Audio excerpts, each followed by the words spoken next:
பிதாவே, இந்த நல்ல காலை வேளைக்காய் உமக்கு நன்றி சொல்லுகிறோம். இந்த காலை நேரத்தில் எங்களோடு கூட உடைய வார்த்தையினால் நீ இடைபடும்படியாய் நாங்கள் ஜெபிக்கிறோம். உடைய வார்த்தை கேட்டு விசுவாசித்து கீழ்ப்படிந்து ஆசீர்வதிக்கப்பட எனக்கும் எங்கள் ஒவ்வொருவருக்கும் கர்த்தர் கிருபை தாங்க. இயேசுவின் நாமத்தில் ஜெபிக்கிறோம் எங்கள் நல்ல பிதாவே, ஆமென். அல்லேலூயா. சங்கீதங்கள் புத்தகம் 50வது அதிகாரம் அதனுடைய 15வது வசனத்திலே நாம் இப்படியா வாசிக்க முடியும். சங்கீதம் 50:15 இப்படியாய் சொல்லுகிறது, ஆபத்து காலத்தில் என்னை நோக்கி கூப்பிடு அப்படின்னு சொல்றது. நம்ம ஆபத்து காலத்துலதான் கூப்பிடணும்னு அவசியம் இல்ல. ஆனா இங்க சங்கீதக்காரன் ஒரு அர்ஜென்ட் டைம்ல, ஒரு அவசர நேரத்துல கர்த்தரை நோக்கி கூப்பிடுறதுக்கு தயங்கவே கூடாது. ஆமென். சரி, நம்ம கூப்பிட்டா நடக்குமா? இதுதான் அடுத்த 2 பகுதி தான் முக்கியமானது. நான் உன்னை விடுவிப்பேன், நீ என்னை மகிமைப்படுத்துவாய். சொல்லுங்க, நான் உன்னை விடுவிப்பேன், நீ என்னை மகிமைப்படுத்துவாய். அல்லேலூயா. கர்த்தர் உங்களை விடுவிப்பார். ஆமென். கர்த்தர் உங்களை தப்புவிப்பார்.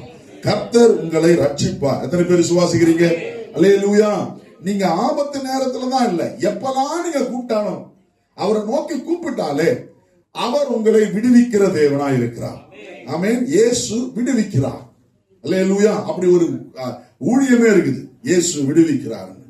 உங்களை விடுவிக்கிற தேவன், உங்களை தப்புவிக்கிற தேவன், உங்களை ரட்சிக்கிற தேவன். விசுவாசிக்கிறவங்க ஆமென் சொல்லுங்கப்பா. ஆமென். அவர் விடுவிக்கிறார், நான் அவரை மகிமைப்படுத்துவேன்.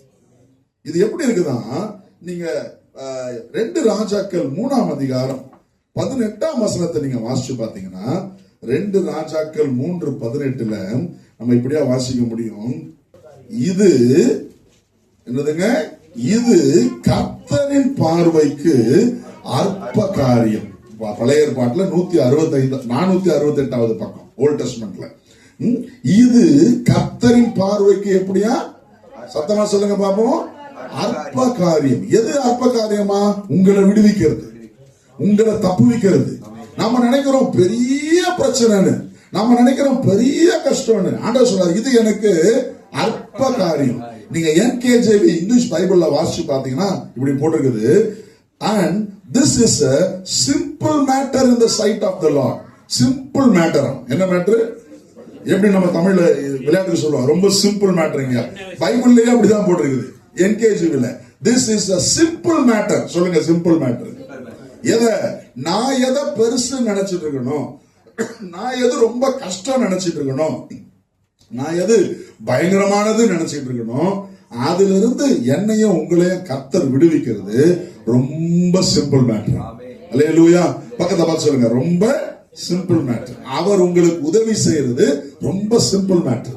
உங்க பண தேவையை சந்திக்கிறது அவருக்கு ரொம்ப சிம்பிள் மேட்டர். உங்க வியாதியை சுகமாக்குறது அவருக்கு ரொம்ப சிம்பிள் மேட்டர்.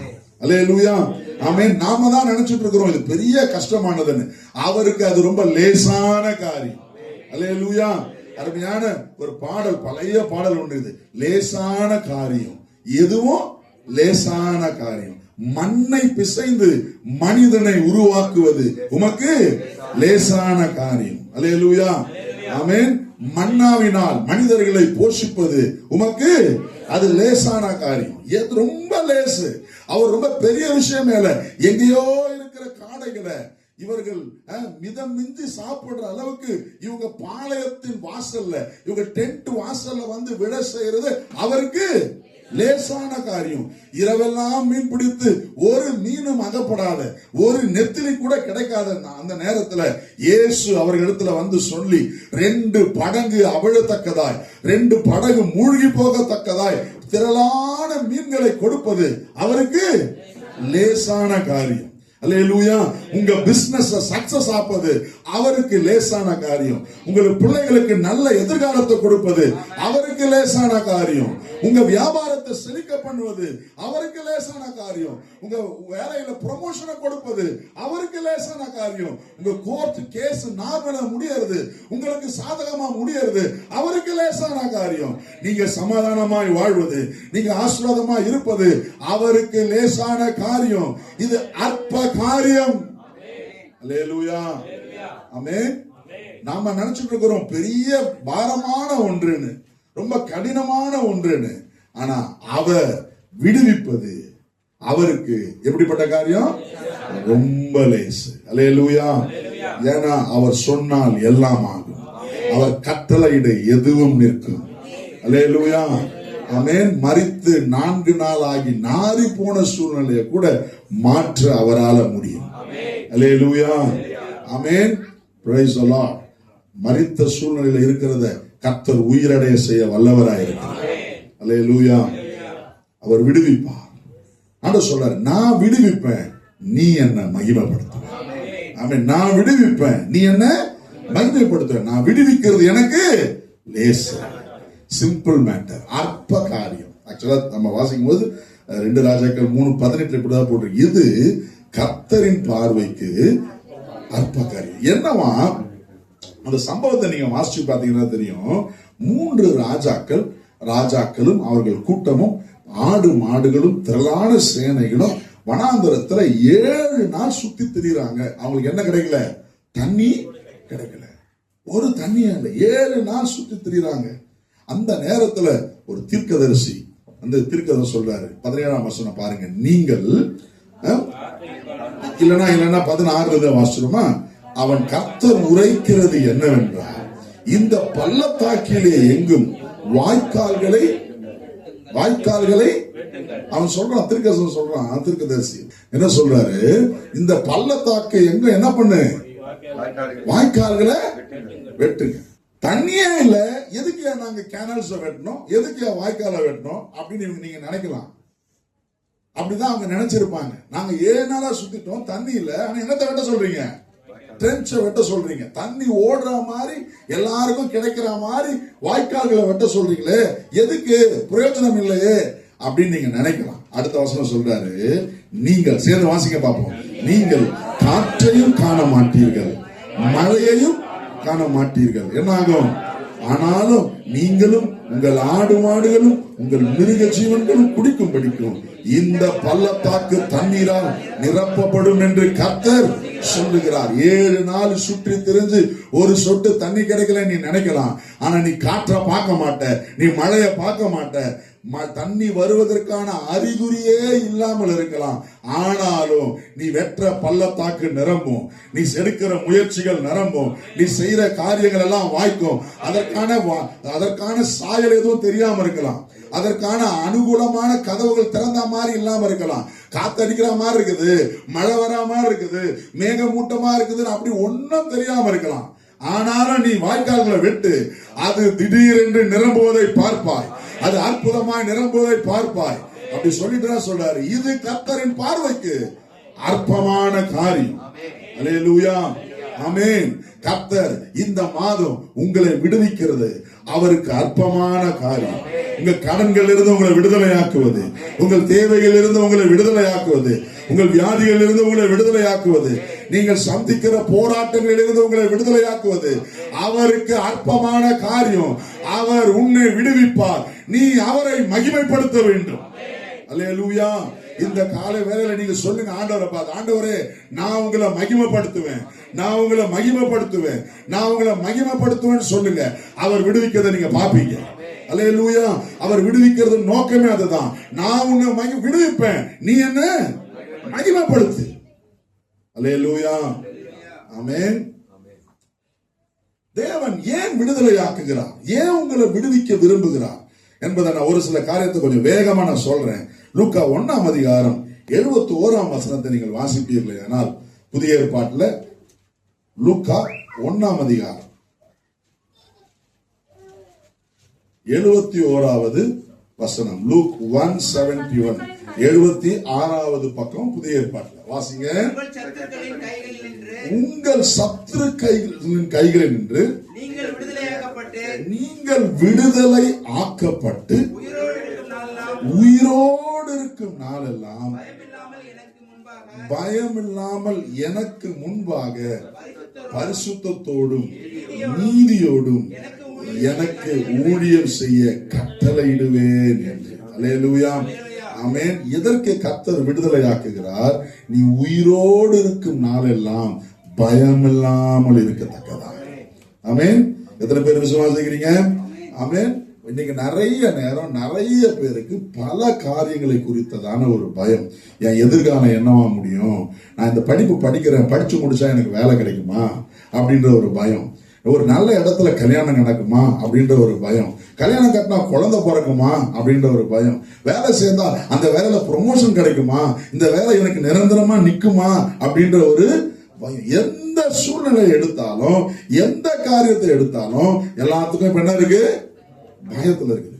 விமான டிக்கெட் எடுத்தாலும் இந்த விமானத்துல நான் ஒழுங்கா போய் சேர்ந்துருவேனா அப்படின்ற பயம் நிறைய பேருக்கு இருக்குது. முன்னால அதெல்லாம் ரொம்ப குறைவா இருந்தது. இப்போ அப்படின்னா இல்ல. எங்க சுற்றி பார்த்தாலும் எந்த சூழலிலும் பயத்தினால ஜனங்களை பிசாசு நிரப்பி வச்சிருக்கிறான். ஒரு நிம்மதியா போய் ஒரு ஹோட்டல்ல சாப்பிட முடியுதா, சாப்பிட்டா இது என் வயிற்றுக்கு ஒத்துக்குமா ஒத்துக்காதான்ற பயம் நிறைய பேருக்கு இருக்கு. சாப்பிடும் போதே ஒரு சந்தேகம், இது எனக்கு ஒத்துக்குமா இல்ல வயித்தால போகுமா அப்படின்ற ஒரு பயம் இருக்கு.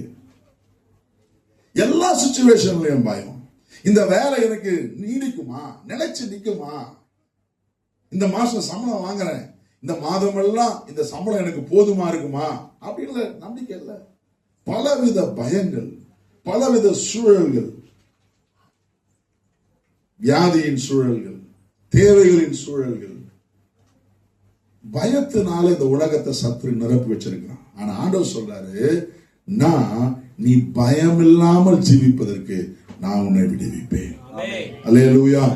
பக்கத்தை பார்த்து சொல்லுங்க, எதை குறித்தும் பயப்படாதீங்க, எதை குறித்தும் பயப்படாதீங்க. ஃபாதர் அழகா பாடினார், பயப்பட மாட்டேன், நான் பயப்பட மாட்டேன், ஏன், இயேசு என்னோட இருப்பதுனால. எத்தனை பேர் விசுவாசிக்கிறீங்க இயேசு உங்களோடு இருக்கிறார் என்றவங்க ஆமென் சொல்லுங்க. அல்லேலூயா. காற்று வீசட்டும், கடல் பொங்கட்டும், எனது நங்கூரம் இயேசு இருக்கிறார். அல்லேலூயா. ஆமென். மலைகள் கொந்தளித்து பர்வதங்கள் மூழ்கினாலும் நான் பயப்படேன். 46ஆம் சங்கீதம். பயப்படாதீங்க. ஜீவ காலமெல்லாம் பயம் இல்லாமல் இருப்பதற்கு கர்த்தர் உங்களை விடுவிக்கிறார். விசுவாசிக்கிறவங்க ஆமென் சொல்லுங்க பாப்போம். திரும்ப நான் வாசிக்கிறேன். 71ஆம் வசனம், உங்கள் சத்துருக்களின் கையில் நின்று நீங்கள் விடுதலையாக்கப்பட்டு உயிரோடு இருக்கும் நாளெல்லாம் பயம் இல்லாமல். நம்பிக்கையோடு சொல்லுங்க, நான் உயிரோடு இருக்கிற நாளெல்லாம் பயம் இல்லாமல் இருக்க கர்த்தர் என்னை விடுவிப்பார். அல்லேலூயா. கர்த்தர் என்னை விடுவிப்பார். நான் அவரை மகிமைப்படுத்துவேன். நான் பயப்பட மாட்டேன்னு சொல்லி நான் மகிமைப்படுத்துவேன். அல்லேலூயா. ஒருவேளை இந்த காலை வேளையில ஏதோ ஒரு காரியத்தை குறித்த ஒரு பயத்தோட நீங்க வந்திருந்தீங்கன்னா, இன்னைக்கு ஆண்டவர் சொல்றாரு, பயப்படாதே மகளே, பயப்படாத மகனே, நான் உன்னை விடுவிப்பேன், நான் உன் கூட இருக்கிறேன். எனக்கு அற்பமான காரியம் எதை குறித்தும் பயப்படாத. இது நடந்து முடிக்குமா பயப்படாத, இதை செஞ்சு முடிப்பனா பயப்படாத. நீ தொடர்ந்து தைரியமா கைவை, தைரியமா ஆரம்பி, தைரியமா செயல்படு. கர்த்தர் அதை உனக்கு நிறைவேற்றி தருவார். அல்லேலூயா. நீ எடுத்த காரியத்தில் வெற்றி பெறுவாய். ஆமென். உன் கைகள் செய்கிற பிரயாசம் வாய்க்கும். அவர் உன்னை விடுவிப்பார். அல்லேலூயா. எதை குறித்தும் பயப்பட வேண்டாம். ஒரு காரியத்துக்காக மாத்திரம் பயப்படணுங்க, பாவம் செய்யறதுக்கு பயப்படணும். தேவனுக்கு பயப்படுகிற பயம் வேணும். நான் போன வாரம் பேசினேன்ல, தேவனுக்கு பயப்படுற பயம் வேணும். இந்த உலகத்துல எதை குறித்து என்ன பண்ண மாட்டோம், பயப்பட மாட்டோம். அல்லேலூயா. இரண்டாவது வாசிப்போம். சங்கீதம் 50:15 இரண்டாவது பகுதி சொல், நான் உன்னை விடுவிப்பேன், நீ என்ன பண்ணுவ, மகிமைப்படுத்துவாய். அல்லேலூயா. கர்த்தர் ஏன் நம்மை விடுவிக்கிறார், நாம் அவரை மகிமைப்படுத்த வேண்டும் என்று விடுவிக்கிறார். அல்லேலூயா. இது ஒரு சைக்கிள் மாதிரி, ஒரு ரொட்டீன் மாதிரி. அவர் விடுவிப்பார், மகிமைப்படுத்துவேன். நான் மகிமைப்படுத்துறதுனால இன்னும் விடுவிப்பாரு, இன்னும் விடுவிக்கிறதுனால இன்னும் மகிமைப்படுத்துவேன், இன்னும் மகிமைப்படுத்துறதுனால இன்னும் அதிகமாக விடுவிப்பார். இது தொடர்ந்து நடந்துகிட்டே இருக்கணும், தொடர்ந்து நடந்துகிட்டே இருக்கணும். எப்படி மழை பெய்யுறது ஒரு சைக்கிளோ, மழை வானத்திலிருந்து பூமியில பெய்யுது, அது பூமியில தங்கி அந்த பூமியில தண்ணி ஆயிடுது, நதியில குளத்துல கடல்ல இருக்கிற தண்ணி எவாபரேட் ஆகி திரும்ப மேகத்துக்கு போய் திரும்ப மேகத்திலிருந்து மழையா பெய்யுது. இது அப்படியே ஒரு சுழற்சி நடந்துகிட்டே இருக்குதுல்ல. அதே மாதிரி நம்முடைய வாழ்க்கையில கர்த்தர் நமக்கு உதவி செய்வார், விடுவிப்பார். நான் மகிமைப்படுத்துவேன், திரும்ப அவர் என்னை விடுவிப்பார். நான் மகிமைப்படுத்துறதுனால இன்னும் விடுவிப்பாரு, இன்னும் நான் மகிமைப்படுத்துவேன், இன்னும் விடுவிப்பார். இது ஓயாமல் தொடர்ந்து நடந்து கொண்டே இருக்க வேண்டும். அல்லேலூயா. ஒரு சில நேரம் ஆரம்பத்துல கர்த்தர் செஞ்ச நன்மை நினைச்சு மகிமைப்படுத்துவோம், ஆனா போக போக போக அது மறந்துடும்.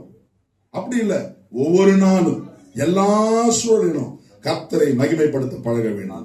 அல்லேலூயா, ஆமென். அதே சங்கீதம் 50 23 வசனத்தை வாசிக்க பாப்போம். சங்கீதம் 50 23 வாசிங்க. ஸ்தோத்திர பலி இடுகிறவன் என்னை மகிமைப்படுத்துகிறான். சரி, முதல் வசனமே போதும், முதல் பகுதியே. யார் எப்படி மகிமைப்படுத்துகிறானா? ஸ்தோத்திர பலி இடுகிறவன் என்னை மகிமைப்படுத்துகிறான். அல்லேலூயா. அப்ப நான் கர்த்தரை மகிமைப்படுத்தணும்னா நான் என்ன செய்யணுமா? நான் ஸ்தோத்திர பலியிட வேண்டும். சொல்லுங்க, என்ன பண்ணணும்? ஸ்தோத்திரம் செலுத்த வேண்டும்.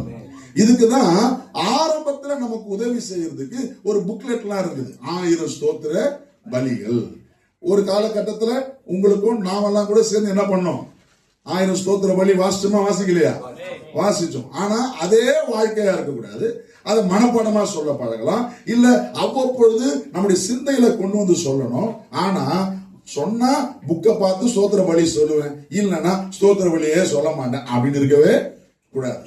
ஒரு சிலர் 1000 ஸ்தோத்திர பலி புக்கு படிச்சதோட ஸ்தோத்திரம் முடிஞ்சு போச்சு, அதுக்கப்புறம் என்ன இல்ல, ஸ்தோத்திரமே இல்ல. அப்படி இருக்க கூடாது. ஸ்தோத்திர பலி இட இட கர்த்தரை நாம் மகிமைப்படுத்துகிறோம். அல்லேலூயா. எந்த ஒரு காரியத்தை குறித்தும் நீங்க கர்த்தருக்கு ஸ்தோத்திரத்தோடு அதை தெரியப்படுத்துங்க அப்படின்னு பவுல் சொல்றாரு. ஸ்தோத்திரம் பண்றதுல நம்ம தவறி விடவே கூடாது.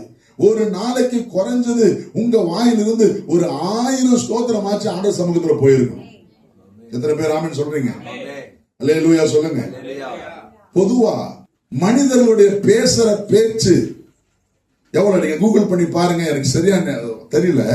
ஒரு சில 1000 வார்த்தைகள் யார் பேசுறது? ஒரு நாளைக்கு ஒரு ஆண் பேசுறதும் ஒரு நாளைக்கு ஒரு பெண் பேசுறதும். ஆணை காட்டிலும் அதிகம் பேசுறாங்க. பாவம், அப்படிதான் அவங்க இருப்பாங்க, பேசாம இருக்க முடியாது. அதை நான் என்ன சொல்றேன்னா, அவ்வளவு வார்த்தைகள் பேசுற நிலையில என்ன பண்ண பழகணும்?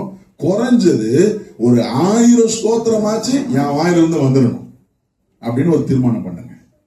சொல்றது புரியுதா? ஏன்னா சங்கீதக்காரர் சொல்றாரு, ஸ்தோத்திர பலியிடுகிறவன் என்னை மகிமைப்படுத்துகிறான். எத்தனை பேருக்கு ஆசை ஆண்டவரை மகிமைப்படுத்தணும்னு ஆசைப்படுறவங்க ஆமென் சொல்லுங்க. அப்ப என்ன பண்ணுங்க? ஸ்தோத்திரம் சொல்லிக்கிட்டே இருங்க. ஸ்தோத்திரம் சொல்லிக்கிட்டே இருங்க. ஸ்தோத்திரம் சொல்றதுனால ஒரு நஷ்டம் இல்ல. ஸ்தோத்திரம் சொல்றதுனால கிருபை பெருகும். கிருபை பெருகும். உங்க வாழ்க்கையில தேவ கிருபை பெருகும். சும்மா வீட்டுல உட்காந்து இருக்கீங்களா? அப்படியே உங்க வாய் திறந்து ஆண்டவரே ஸ்தோத்திரம், ஏசப்பா ஸ்தோத்திரம் சொல்லிக்கிட்டே இருங்க. நீங்க பரலோகத்துல இருந்து உங்களுக்கு ஒரு தொடர்பு இருந்துகிட்டே இருக்கிறத பார்க்க முடியும். உங்க சிந்தை பரலோகத்தோட கனெக்ட் ஆகிட்டே இருக்கிறத நீங்க உணர முடியும். மற்ற நேரங்களை தவிர அட்லீஸ்ட் ஒரு நாளைக்கு ஒரு 1000 டைம்ஸ் ஆச்சு நான் ஸ்தோத்திரம் சொல்ல விரும்புறேன்னு சொல்றவங்க ஆமென் சொல்லுங்க பாப்பா. கர்த்தர் உங்கள் விருப்பத்தை நிறைவேற்றுவார். கர்த்தர் உங்கள் ஆசையை நிறைவேற்றட்டும். அல்லேலூயா. ஒரு குறிப்பிட்ட காரியம் உங்களை நெருக்குதா, ஒரு குறிப்பிட்ட காரியம் உங்களுக்கு பாரமா இருக்குதா, அதை பத்தி கவலைப்படாதீங்க, அதை வச்சு ஸ்தோத்திரம் பண்ணுங்க. உதாரணத்துக்கு சொல்றேன், இப்ப நீங்க 1 லட்சம் ரூபாய் ஃபீஸ் கட்டணும்னு வச்சுங்களேன். 1 லட்சம் ரூபாய் இல்ல, ஆண்டவரே என் பையனுக்கு 1 லட்சம் ரூபாய் நான் ஃபீஸ் கட்டணும், நான் என்ன பண்ண போறேன் அப்படின்னு கவலைப்படுறதுக்கு பதிலா, ஆண்டவரே இந்த 1 லட்சம் ரூபாய் ஃபீஸ் கட்ட உதவி செய்யறதுக்காக ஸ்தோத்திரம், 1 லட்சம் ரூபாய் ஃபீஸ் கட்ட உதவி செய்யறதுக்காக ஸ்தோத்திரம், 1 லட்சம் ரூபாய் ஃபீஸ் கட்ட உதவி செய்யறதுக்காக ஸ்தோத்திரம்னு ஸ்தோத்திரம் சொல்லிக்கிட்டே இருங்க. நிச்சயம் உங்க வாழ்க்கையில 1 லட்சம் ரூபாய் எப்படியாச்சும் கர்த்தர் தருவார். அல்லேலூயா. நீங்க செஞ்சு பாருங்களேன். நீங்க செஞ்சு பாருங்களேன். ஸ்தோத்திரத்துக்கு அவ்வளவு பவர் இருக்குது. ஸ்தோத்திரத்துக்கு அவ்வளவு வல்லமை இருக்குது. ரொம்ப நாளா நடக்காதது, ரொம்ப நாளா தடைப்பட்டு இருக்குது, அதை நினைச்சு கவலைப்பட வேணாம். அதை நினைச்சு ஸ்தோத்திரம் சொல்லு. அதை சொல்லி ஸ்தோத்திரம் சொல்லு. ஆண்டவரே இவ்வளவு நாள் முயற்சி பண்ணிட்டேன், இது நடக்கல, இது நடக்க போகுது, அதுக்காக ஸ்தோத்திரம். இவ்வளவு நாள் நடக்கல, இப்ப நடக்க போகுது, அதுக்காக ஸ்தோத்திரம். இதை செஞ்சு தர போறீங்க, அதுக்காக ஸ்தோத்திரம் அப்படின்னு அந்த காரியத்தை நினைச்சு கவலைப்படுறதுக்கு பாரு என்ன பண்ண பழகுங்க? ஸ்தோத்திரம் பண்ணுங்க. என் கணவன் ரட்சிக்கப்படல, உன் கணவன் ரட்சிக்கப்பட்டதுக்காக ஸ்தோத்திரம் சொல்லுங்க. ஒரு 1000 ஸ்தோத்திரம் சொல்லுங்க ஒரு நாளைக்கு. ஆண்டவரே என் கணவன் ரட்சிக்கப்பட போறதுக்கு ஸ்தோத்திரம், என் கணவன் ரட்சிக்கப்பட போறதுக்காக ஸ்தோத்திரம். என் வீட்டுக்காரர் குடிப்பழக்கத்திலிருந்து விடுதலையாக மாட்டாரு, அப்ப அதை சொல்லி ஸ்தோத்திரம் பண்ணுங்க. ஆண்டவரே இந்த மனுஷன் குடிப்பழக்கத்திலிருந்து விடுதலையாக போறதுக்காக ஸ்தோத்திரம், இந்த மனுஷனுடைய குடிப்பழக்கம் நிக்க போறதுக்காக ஸ்தோத்திரம். நீங்க வேணா பாருங்க, அற்புதம் நடக்குதா இல்லையான்னு பாப்பீங்க. அதை கம்ப்ளைண்டா பண்ண வேண்டாம், அதை குறையா நினைக்காதீங்க, கவலையா படாதீங்க, அதை ஸ்தோத்திரமா மாத்துங்க. சொல்லுங்க, எந்த ஒரு ஜெபத்தையும் என்னவா மாத்துங்க? ஸ்தோத்திரத்தோடு கூடிய விண்ணப்பத்தோடு அவருக்கு தெரியப்படுத்துங்கள். அப்போ எல்லா சமாதானத்துக்கு மேலான புத்தி கெட்டா தேவ சமாதானம் உங்கள் இருதயங்களே ஆளக்கடவுது. அல்லேலூயா. எதை நினைத்தும் கலங்காது, எல்லாவற்றுக்கும் ஸ்தோத்திரம் பண்ணு. ஸ்தோத்திர பலியிடுகிறவன் கர்த்தரை என்ன பண்றான்? மகிமைப்படுத்துகிறான். அல்லேலூயா. எத்தனை பேர் ஸ்தோத்திரம் பண்ண ஆசைப்படுறீங்க? எது உங்களை நெருக்குதோ அதை வச்சு ஸ்தோத்திரம் பண்ணு.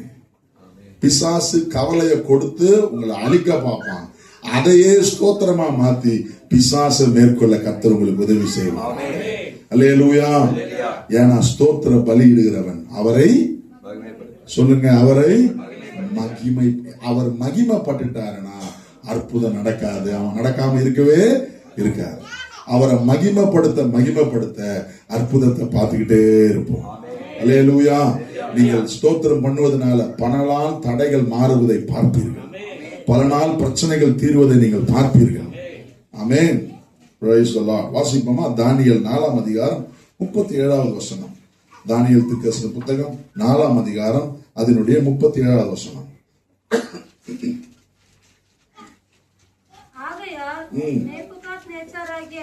ஆகையால் பழைய ஏற்பாட்டுல 1036வது பக்கம்.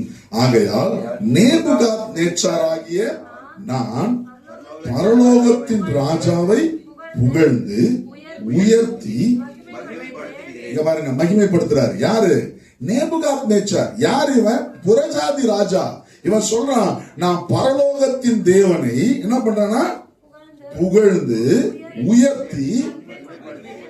அந்நிய ராஜாவே பரலோகத்தின் தேவனை புகழ்ந்து உயர்த்தி மகிமைப்படுத்துகிறாராம். ஏன் நான் அப்புறம் சொல்றேன், வாசிங்க பார்ப்போம். மகிமைப்படுத்துகிறேன், அவருடைய கிரியைகள் எல்லாம் சத்தியமும் அவருடைய வழிகள் நியாயமுமானவைகள், அகந்தையாய் நடக்கிறவர்களை தாழ்த்த அவராலே ஆகும் என்று எழுதினான். அல்லேலூயா. நேபுகாத்நேச்சார். இந்த அதிகாரத்தை நீங்க வாசிச்சு பாருங்க. அந்த அதிகாரத்தினுடைய மைய பகுதியில் அவர் சொல்றாரு, இது நான் கட்டின மகா பாபிலோன் அல்லவா அப்படின்னு பெருமையோட பேசினாரு. அவர் மனிதரிலிருந்து தள்ளப்பட்டு மிருகத்தை போல மாறுகிறார்.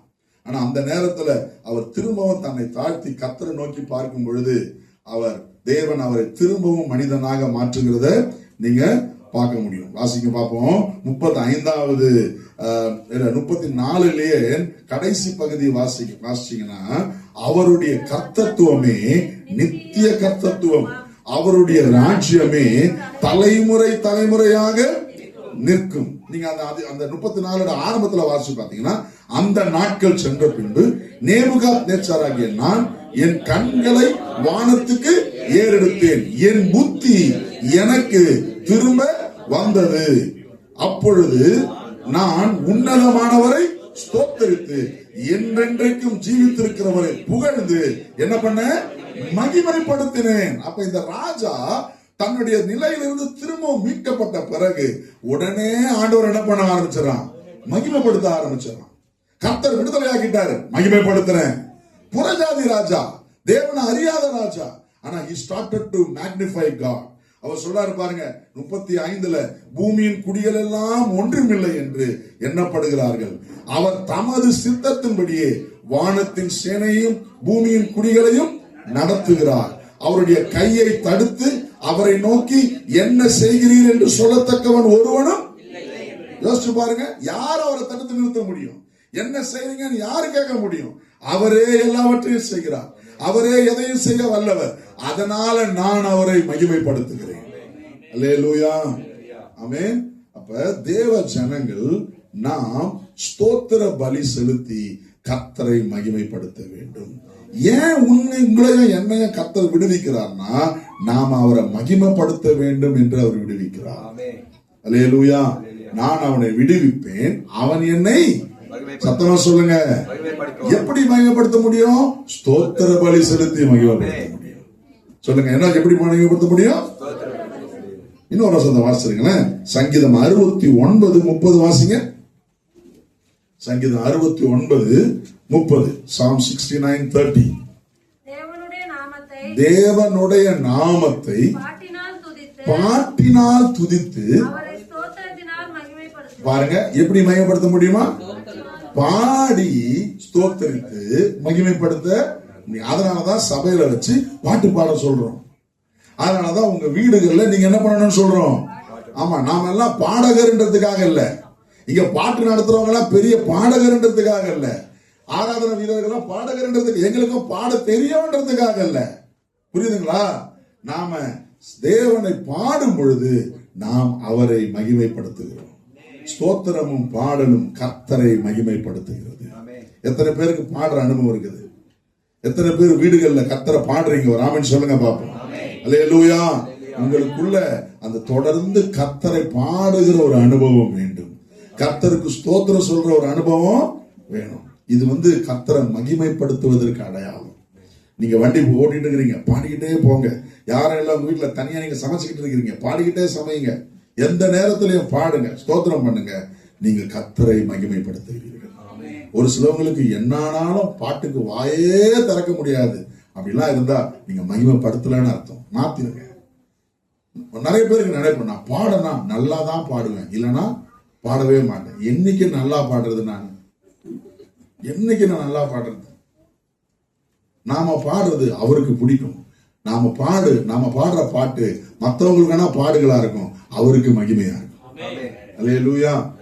அதனாலதான் சொல்றது, காணிக்கைகளுக்கு காணிக்கை நேரத்துக்கு பாடாதவங்க என்ன பண்ணுங்க சொல்லுங்க. நீ பாடுறது டைம் பாஸுக்கு இல்ல, நீ பாடுறது கர்த்தரை மகிமைப்படுத்து. நீ பாடுறதுக்கு ஆள் இல்லைன்றதுக்காக இல்ல, நான் கர்த்தரை மகிமைப்படுத்துவேன்றதுக்காக. பாட்டினால் அவரை புகழ்ந்து ஸ்தோத்திரத்தினால் அவர் என்ன பண்ணுவேன்? சத்தமா சொல்லுங்க, மகிமைப்படுத்துவேன். இயேசு 10 குஷ்டரோகிகள் சுகமாக்கினார். லூக்கா 17ஆம் அதிகாரம் 18ஆம் வசனம் நீங்க வாசிச்சு பாருங்க. இயேசு 10 குஷ்டரோகிகள் என்ன பண்ணாரா? புதிய ஏற்பாட்டுல இருக்கு. தேவனை மகிமைப்படுத்துவதற்கு இந்த 17-18 லூக்கா 17ஆம் அதிகாரம் 18ஆம் வசனம். தேவனை மகிமைப்படுத்துகிறதற்கு இந்த அந்நியனை ஒழிய மற்றொருவனும் திரும்பி வர. இயேசு 10 குஷ்டரோகிகளை சுகப்படுத்தினாரு. மத்த 9 சுகம் கிடைச்சா போதண்டான்னு ஓடி போயிருச்சு. அற்புதம் நடந்தா போதண்டான்னு ஓடி போயிருச்சு. நன்மை கிடைச்சா போதண்டான்னு ஓடி போயிருச்சு. ஆனா ஒரு அந்நியன் திரும்ப வந்து இயேசுவை என்ன பண்ணானா? மகிமைப்படுத்தினான். என்னாச்சு பாருங்க. அப்புறம் அவனை நோக்கி, நீ எழுந்து போ, உன் விசுவாசம் உன்னை ரட்சித்தது. இங்கிலீஷ் பைபிள்ல பாத்தீங்கன்னா you made whole. உன் விசுவாசம். மத்த 9 பேருக்கும் சுகம் தான் கிடைச்சது, ஆனா இவனுக்கு சுகத்தோடு கூட ரட்சிப்பும் கிடைச்சது. அல்லேலூயா. 10 குஷ்டரோகிகளை கர்த்தர் சுகப்படுத்தினாரு. 9 பேருக்கு மகிமைப்படுத்த மனசு இல்ல. கிடைச்சதுடா சுகம், போதண்டா சாமின்னு ஓடி போயிட்டான். அவன் வாழ்க்கை அதோட முடிஞ்சு போயிருச்சு. ஆனா இந்த ஒருத்தன், இந்த அந்நியன் மகிமைப்படுத்த திரும்பி வந்தான். கர்த்தரை மகிமைப்படுத்துவதே அவன் நோக்கமா வச்சான். விடுவித்த தேவனை மகிமைப்படுத்த வந்தான். ஆண்டவர் சொல்றாரு, நீ என்ன மகிமைப்படுத்தினால உனக்கு ரட்சிப்பு வந்தது. ஆமென். அவர்களுக்கெல்லாம் சுகத்தோட முடிஞ்சு போயிருச்சு. சுகத்தோட அவங்களுக்கு முடிஞ்சு போயிருச்சு. ஆனா இவனுக்கு சுகமும் கூட எதுவும் கிடைச்சது? சத்தமா சொல்லுங்க, ரட்சிப்பு, ரிடம்ஷன், நித்திய ஜீவனும் கிடைத்தது. அப்ப மகிமைப்படுத்துகிறவர்களை கர்த்தர் இன்னும் அதிகமாய் ஆசீர்வதிக்கிறார். எத்தனை பேர் சுவாசிக்கிறீங்க? எத்தனை பேர் சொல்றீங்க, நான் தொடர்ந்து கர்த்தரை மகிமைப்படுத்துவேன்னு சொல்றவங்க ராமன் சொல்லுங்க பாப்போம். அல்லேலூயா, அல்லேலூயா, ஆமென். Praise the Lord. அப்போஸ்தலர் நடவடிக்கைகள் 26ஆம் அதிகாரம். அப்போஸ்தலர் நடவடிக்கைகள் முதலாவது சொன்ன, பயமில்லாமல் வாழ கர்த்தர் நம்மை விடுவிக்கிறார். கர்த்தர் நம்மை விடுவிக்கிறார். இரண்டாவது, அவரை மகிமைப்படுத்த கர்த்தர் நம்மை விடுவிக்கிறார். மூன்றாவது பார்ப்போம். அப்போஸ்தலர் 26ஆம் அதிகாரம் 17-18 வசனங்கள். உன் சுய ஜனத்தாரிடத்தினின்றும் அந்நிய ஜனத்தாரிடத்தினின்றும் உன்னை என்னாக்கி விடுதலையாக்கி அவர்களை என்னை பற்றும் விசுவாசத்தினாலே பாவ மன்னிப்பையும் பரிசுத்தமாக்கப்பட்டவர்களுக்குரிய சுதந்திரத்தையும் பெற்றுக் கொள்ளும்படியாக அவர்கள் இருளை விட்டு ஒளியினிடத்திற்கும் சாத்தானுடைய அதிகாரத்தை விட்டு தேவனிடத்திற்கும் திரும்பும்படிக்கு நீ அவர்களுடைய கண்களை திறக்கும் பொருட்டு இப்பொழுது உன்னை அவர்களிடத்திற்கு அனுப்புகிறேன் என்றார். அல்லேலூயா. ஏன் கர்த்தர் ரட்சிக்கிறார்? ஏன் கர்த்தர் விடுதலையாக்குகிறார்? ஏன் கர்த்தர் அவனை விடுவிக்கிறார்னா, நீ கட்டப்பட்டிருக்கிற ஜனங்களை விடுதலையாக்கும்படியாக. அல்லேலூயா. உன் சுய ஜனத்துல, உன் சொந்தக்காரங்க, உன் அந்நியர்கள், அந்நிய ஜனங்கள், உன்னை சுற்றி இருக்கிற அநேகர் இன்னும் கட்டப்பட்டிருக்கிறார்கள். அவர்கள் விடுதலையாக்கப்படாமல் இருக்கிறார்கள். ஆனா நான் உன்னை விடுதலையாக்கி இருக்கிறேன், நான் உன்னை விடுவிச்சிருக்கிறேன். எதற்குனா நீ அவர்களை விடுதலையாக்க வேண்டும் என்று. அல்லேலூயா. எத்தனை பேர் ஆசைப்படுறீங்க, என் சொந்த குடும்பத்துல இன்னும் கட்டப்பட்டிருக்கிற ஜனங்கள் என் மூலமாய் விடுதலையாக வேண்டும் என்று நான் விரும்புகிறேன் சொல்றவங்க ராமன் சொல்லுங்க பார்ப்போம். என் பட்டணத்துல இன்னும் நிறைய பேர் கட்டப்பட்டிருக்கிறாங்க, என் கூட வேலை செய்யறவங்க கட்டப்பட்டிருக்கிறாங்க. அவர்களை விடுதலை ஆக்குவதற்கு கர்த்தர் என்னை விடுதலை ஆக்கி இருக்கிறார். அல்லேலூயா. ரட்சிப்பு என்னோட முடிஞ்சிருதில்ல, என்னை அவர் விடுவிச்சது என்னோட முடிஞ்சிருதில்ல. என் பின்னால ஒரு பெரிய கூட்டம் வரப்போகுது. அல்லேலூயா. ஆமென். கெனசரேத் கடல் அருகில ஒரு பிசாசினால் பிடிக்கப்பட்ட ஒரு மனிதன் கல்லறைகளில சுற்றி திரிந்து சங்கிலியினால் கட்டப்பட்டு கல்களினால தன்னைத்தானே காயப்படுத்தி கொண்டு ஒருவரும் கட்ட முடியாத அளவுக்கு ஒரு பிசாச போல, லேகியோனை போல, பேய போலவே வாழ்ந்துகிட்டு இருந்தான். அவனை பார்த்த ஜனங்கள்லாம் பயந்தாங்க. அவன் இருக்கிற இடத்துல யாரும் வர முடியல. ஆனா இயேசு அவனை தேடி வந்தார். இயேசு அவனை சுகமாக்கினார். அவன் சொல்றான், ஆண்டவரே உங்க கூடவே நான் வந்துடுறேன், நீங்க போற இடத்துலலாம் நான் உங்க பின்னால வரேன் அப்படின்னு சொல்றான். இயேசு சொன்னாரு, நீ உன் சொந்த ஜனத்தார் இடத்திற்கு போய் இயேசு உனக்கு செய்ததை சொல்லு, நீ சுகமானதை சொல்லு, நீ விடுதலையானதை சொல்லு, நீ அற்புதமாய் விடுவிக்கப்பட்டதை சொல்லுன்னு கர்த்தர் அவனை அனுப்பினார். அல்லேலூயா. உங்களை கர்த்தர் விடுதலையாக்குகிறது எதற்கு தெரியுமா? உன் சொந்த ஜனங்களிடத்திற்கு நீ சொல்ல வேண்டும் என்பதற்காக. ஆமென். ஒரு கல்யாணத்துக்கு போறீங்கன்னா நீங்க வாங்கின பட்டு புடவையை காட்டுறது ரொம்ப அவசியம் இல்லை. நீ போட்டிருக்கிற செயினை காட்டி பெருசுபடுத்தி பேசுறது ரொம்ப முக்கியம் இல்லை. நீங்க போட்டிருக்கிற ஷூவையும், நீங்க வாங்கியிருக்க உங்களோட வாலெட்டையும், நீங்க வந்த காரையும் காட்டுறது பெரிய விஷயம் இல்ல. இயேசுவை காட்டுறதுதான் பெரிய விஷயம். அல்லேலூயா. இன்னைக்கு நிறைய நேரம் நம்ம புடவையை காட்டி பெருமைப்பட்டுக்கிறோம். நாம போட்டிருக்கிற நெக்லஸ், நம்ம வந்திருக்கிற காரை, நம்ம கட்டிருக்கிற வீட்டை, நமக்கு இருக்கிற ஆடம்பரங்களை காட்டி பெருமைப்பட்டிருக்கிறோம். அதெல்லாத்துக்கு மேல நான் ஒரு காரியத்தை சொல்லி பெருமைப்பட வேணாம். அது இயேசு என்னை ரட்சித்திருக்கிறார், அந்த இயேசு உண்மையை ரட்சிப்பார் என்று சொல்ல வேண்டியதுதான் நம்முடைய அழைப்பு. அதற்காக தான் கர்த்தர் என்னை விடுதலை ஆக்கி இருக்கிறார். அல்லேலூயா. போற இடமெல்லாம், வர இடமெல்லாம், எந்த இடமா இருந்தாலும் சரி, இயேசுவை பத்தி சொல்லாம இருக்க கூடாது. ஒரு ஹோட்டல்ல போய் சாப்பிடுறீங்க, உங்களுக்கு ஒரு சர்வர் வந்து நல்லா கைண்டா சர்வ் பண்றாருன்னா எழுந்து வரும்போது ஒரு நல்ல டிப்ஸ் வச்சு இயேசு உன்னை ஆசீர்வதிப்பார் சொல்லிட்டு வாங்க. அல்லேலூயா. அதுக்கு நீங்க வைக்க வேண்டிய டிப்ஸ் எப்படி இருக்கணும்? நல்லா இருக்கணும். 5 ரூபாய் டிப்ஸ் வச்சு இயேசு ஆசீர்வதிப்பாருன்னா நீயே இப்படி இருந்தா உன் இயேசு எப்படி இருப்பாருன்னு இயேசுவை வெளிப்படுத்தி காட்டணும். ராமன் சொல்லுங்க, காட் பிளஸ் யூ சொல்லுங்க, காட் பிளஸ் யூ சொல்லுங்க, இயேசு உன்னை ஆசீர்வதிப்பார்னு சொல்லுங்க. இன்னும் பொதுவா எந்த காடுன்னு சொல்லுங்க, இயேசுன்னு சொல்லுங்க. ஆமென். எல்லா இடத்துலயும் இயேசு சொல்லுங்க. உங்களை ஏன் விடுதலை ஆக்கி இருக்கிறாரு? அவரை சொல்றதுக்காக விடுதலை ஆக்கி இருக்கிறார். அல்லேலூயா. நம்ம பாட்டு மட்டும் பாடுறோம், உம்மை பாடாத நாட்களும் இல்லையே, உம்மை தேடாத நாட்களும் இல்லையே. பாட்டு மட்டும் இல்ல, பேசணும். இயேசுவை பேசாத நாள் இல்லைன்னு வரணும். சொல்லுங்க, இயேசுவை பத்தி சாட்சியா சொல்லாத நாள் இல்ல. சர்ச்சில் சாட்சி சொல்றது பெரிய விஷயம் இல்ல. சர்ச்சில் சொல்றது நம்ம ஒருத்தர் எடிஃபை ஆகிறதுக்காக, நம்ம ஒருத்தர் கட்டி எழுப்பப்படுவதற்காக. ஆனா வெளியில சொல்றது இயேசு சுகப்படுத்துகிறவர், இயேசு விடுதலையாக்குகிறவர், இயேசு ரட்சிப்பை தருகிறவர், இயேசு கண்ணீரை மாற்றுகிறவர், இயேசு உனக்கு நித்திய ஜீவனை தருவார் என்று சொல்லுவது நம்முடைய அழைப்பு. அதற்காகத்தான் இயேசு நம்மை விடுதலை ஆக்கியிருக்கிறார். எத்தனை பேர் விசுவாசிக்கிறீங்க? எத்தனை பேர் தொடர்ந்து சொல்லுவீங்க? இயேசு சொல்லிக்கிட்டே இருப்பேன்னு சொல்றவங்க ராமன் சொல்லுங்க பார்ப்போம். அல்லேலூயா. அவரை பறைசாற்றிக் கொண்டே இருக்க கர்த்தர் கிருபை தருவாராக. ஏன் என்னை விடுவிப்பார்? அவரை பத்தி சொல்றதுக்காக. சொல்லுங்க, அவரை பத்தி சொல்றதுக்காக. 4வது வாசிப்போமா? தானியேல் 3ஆம் அதிகாரம் 25வது வசனம். Daniel chapter 3 verse 25. பழைய ஏற்பாட்டுல 1032வது பக்கம்.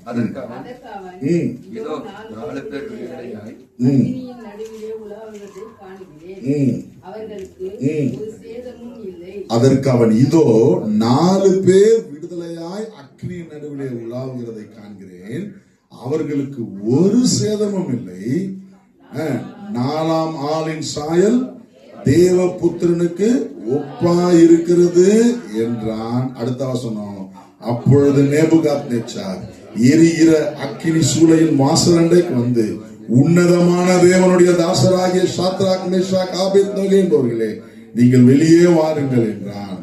அல்லேலூயா சொல்லுங்க. ஆமென். ஏன் விடுதலையாக்குகிறார்? உன்னை துன்பப்படுத்துகிறவர்கள், உன்னை கடினமாய் நடத்துகிறவர்கள், உன்னை எதிர்க்கிறவர்கள் இயேசுவை பார்க்க வேண்டும் என்று அவர் விடுதலையாக்குகிறார். அல்லேலூயா. இந்த சம்பவம் நமக்கு தெரியும். ராஜாவின் கட்டளை 7 மடங்கு அக்கினி சூளை அதிகமாக்கப்பட்டு இந்த 3 எதிரிய புருஷர்களை அக்கினிக்குள்ள போட்டாங்க. தேவன் அக்கினி சூளைக்குள்ள வந்து அவர்களை விடுதலை ஆக்கினார். அல்லேலூயா சொல்லுங்க பாப்போம். அவரை விடுவிச்சார். நீங்க நல்லா கவனிச்சு பாருங்களேன். தேவன் நினைச்சிருந்தா, ஆண்டவர் நினைச்சிருந்தா, இவங்க 7 மடங்கு அக்கினியை அதிகமாக்கும் பொழுது ஒரு பெரிய காத்து மழை அங்க வர வச்சிருந்தாருன்னா என்ன இருக்கும்? அணைஞ்சிருக்கும். உடனே நம்ம என்ன சொல்லியிருப்போம்? ஆண்டவர் அற்புதம் பண்ணிட்டா சொல்லிருப்போம், சொல்லிருக்க மாட்டோமா? அவங்க என்ன சொல்லியிருப்பாங்க? எங்க ஆண்டவர் எங்களை சாட்சியா, சாட்சி இல்லையா? அது சொல்லுங்க. பெரிய சாட்சிங்க. 7 மடங்கு அதிகமாக்குன்னு ராஜா கட்டளை போடுற நேரத்துல ஒரு பெரிய புயல் காத்து சூறாவளியும் வந்து ஜோன்னு அங்க மட்டும் மழை பெஞ்சு அது நின்னு போச்சுன்னா பெரிய சாட்சி நமக்கு. எனக்கு அது பெரிய சாட்சி, உங்களுக்கு அது பெரிய சாட்சி. சரி, இதுதான் நடக்கல. அவங்கள கட்டும் போது எவ்வளவோ கட்டினாலும் கட்டவே முடியல. ஒரு சாட்சியா, சாட்சி இல்லையா?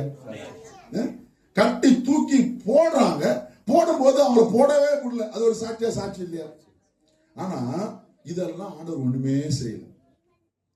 7 மடங்கு அக்கினியை சூழலை அதிகமாக்குங்கன்னு சொல்லும் போது 7 மடங்கு டெம்பரேச்சர் ஐயாச்சு. ஆண்டவர் ஒன்னும் செய்யல.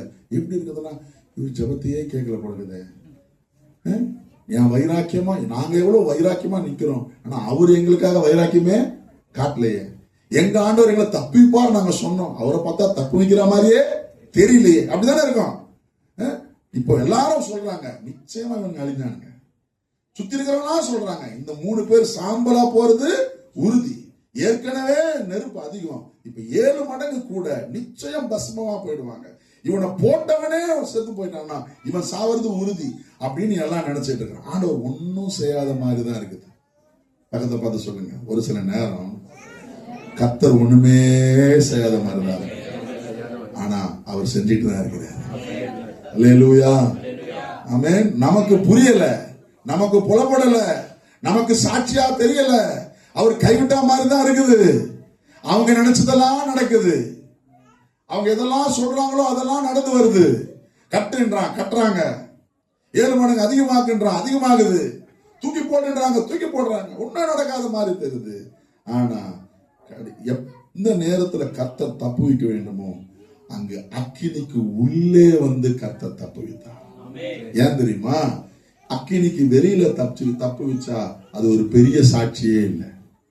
ஆனா இது இன்னும் பெரிய சாட்சி. அல்லேலூயா.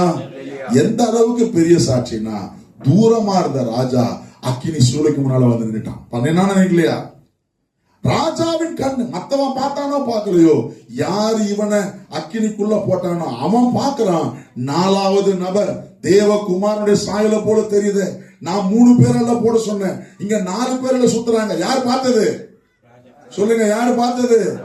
ராஜா. யார் இவர்களுக்கு தண்டனை கொடுத்தானோ, யார் இவர்களை அழிக்க நினைச்சானோ அவன் பார்த்தான். பல நேரங்களில கர்த்தர் அப்படி செய்வார். உங்களுக்கு எதிராக நிற்கிறவங்க கர்த்தர் உங்களோட நிக்கிறத பார்க்க வைப்பாரு. அல்லேலூயா. ஆமென். நீங்க நினைச்சுப்பீங்க அவன் நினைக்கிறதெல்லாம் நடக்குது, அவன் சொல்றதெல்லாம் வருது. இல்ல, கர்த்தர் உன் கூட நின்னு உன்னை தப்பு வைக்கிறத உன் சத்துருவ பார்க்க வைப்பாரு. அவன் நிக்கிற இடத்துல ஆடி போயிருவான், கதி கலங்கிருவான். அப்புறம் சொல்லுவான், உன் தேவனே தேவன் என்று சொல்லத்தக்கதா கர்த்தர் காரியத்தை மாற்றுவார். அல்லேலூயா, அல்லேலூயா. ஏன் கர்த்தர் உன்னை விடுவிக்கிறார் தெரியுமா?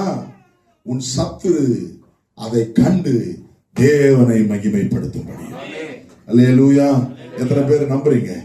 உங்கள் சத்துருக்கள் அதை பார்ப்பார்கள், உங்களை துன்பப்படுத்துறவர்கள் அதை பார்ப்பார்கள், உங்களை அவமானப்படுத்த நினைக்கிறவங்க கர்த்தரை பார்ப்பாங்க.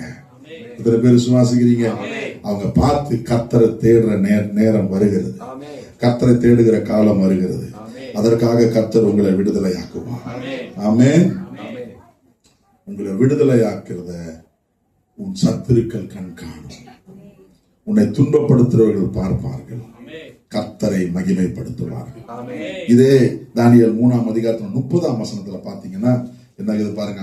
அவன் பார்த்த ராஜா என்ன பண்றாரு? உடனே பின்பு ராஜா சாத்ராக் மேஷாக் ஆபேத்நேகோ என்பவர்களை பாபிலோன் தேசத்திலே சொல்லுங்க உயர்த்தினான். சத்தமா சொல்லுங்க, உயர்த்தினான்.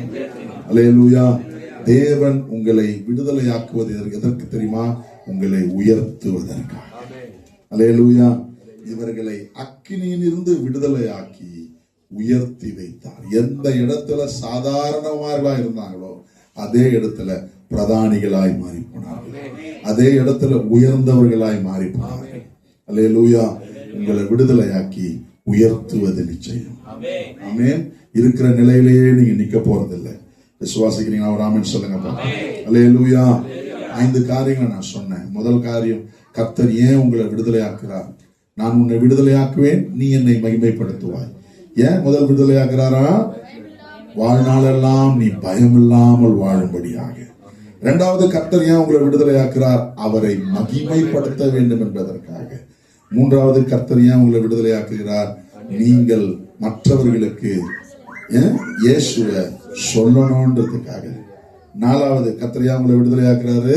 உங்கள் சத்துருக்கள் உங்களோடு கூட கர்த்தர் இருப்பதை பார்க்கறதுக்காக. ஐந்தாவது, கர்த்தர் ஏன் உங்களை விடுதலையாக்குறாரு? உங்களை உயர்த்தும்படியாக. இருக்கிற இடத்துல அப்படியே கண்களை மூடுவோமா? இருக்கிற இடத்துல அப்படியே தலைகளை தாழ்த்தி கண்களை மூடி கர்த்தரை நோக்கி பார்ப்போம். நான் உன்னை விடுவிப்பேன், நீ என்னை மகிமைப்படுத்துவாய். கர்த்தர் இன்றைக்கு உங்களை விடுவிப்பார். நீங்கள் மகிமைப்படுத்தத்தான் போகிறீர்கள். இந்த மாதம் கர்த்தர் உங்களை விடுவிப்பார். ஹல்லேலூயா. சொல்லுங்க, ஆண்டவரே என்னை விடுவிக்கிற தெய்வமே உமக்கு ஸ்தோத்திரம். விடுதலை நாயகன் வெற்றியை தருகிறார், எனக்குள்ளே இருக்கு. விசுவாசத்தோடு சொல்லுங்க. திரும்ப சொல்லுவோமா? விடுதலை. விடுதலை நாயகன் உனக்கு வெற்றியை தருவார், வெற்றியை தருகிறார், எனக்குள்ளே இருக்கிறார். இந்த ஆனந்தம் நான் பாடி பாடி மகிழ்வேன், ஆடி ஆடி துதிப்பேன். நான் பாடி பாடி மகிழ்வேன், தினம் ஆடி ஆடி துதிப்பேன். எங்கும் ஓடி ஓடி சொல்லுவேன், எங்கும் ஓடி ஓடி சொல்லுவேன், என் இயேசு ஜீவிக்கிறார், என் இயேசு